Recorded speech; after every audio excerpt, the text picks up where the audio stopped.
হরে কৃষ্ণ। প্রশ্ন উত্তরে কথামৃত। আজকের প্রশ্ন, বিজ্ঞানীরা কেন ভক্তি লয় থাকে?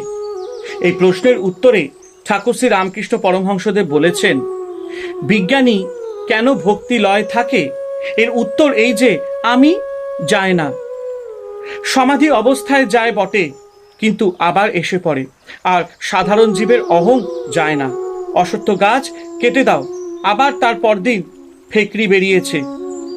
এই কথা শুনে সকলের হাস্য। জ্ঞান লাভের পরও আবার কোথা থেকে আমি এসে পড়ে। স্বপনে বাঘ ডেকেছিল, তারপর জাগলে তবুও তোমার বুক দূর দূর দূর দূর করছে। জীবের আমি লয় তো যত যন্ত্রণা।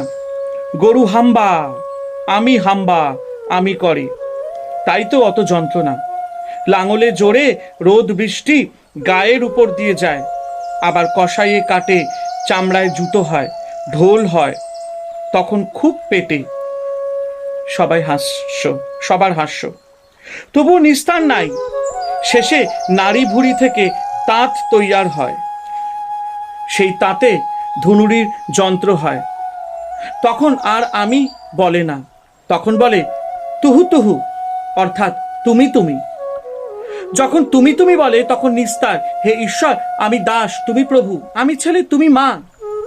রাম জিজ্ঞাসা করলেন, হনুমান তুমি আমায় কিভাবে দেখো? হনুমান বললে, রাম, যখন আমি বলে আমার বোধ থাকে, তখন দেখি তুমি পূর্ণ, আমি অংশ, তুমি প্রভু, আমি দাস। আর রাম, যখন তত্ত্ব জ্ঞান হয়, তখন দেখি তুমি আমি, আমি তুমি। সেব্য সেবক ভাবই ভালো, আমি তো যাবার নয়, তবে থাক শালা, দাস আমি হই। হরে কৃষ্ণ।